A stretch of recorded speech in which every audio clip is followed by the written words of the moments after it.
Омардай ағамызды шақырайық, сәтті ине түскен күні сабағына арма деп тәптіленген шашу шаштық, ордалы оңтүстікке аттап басқан қадамына.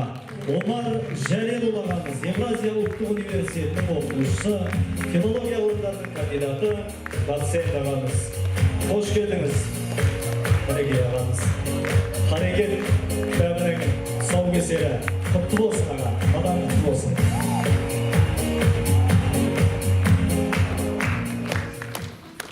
Ассалаумағалейкум. Құрметті ағалар, апалар, бауырларымыз міне келіп жатыр ақырында. Бүгін сіздермен жүздесуге мүмкіндік алған Алла тағалаға мүмкіндік берген Алла тағалаға мыңда бір алғыс. Кітап, Қарекет кітабы шыққалы біраз уақыт болды. Бұл кітап негізі 2016 жылы шыққан, одан кейін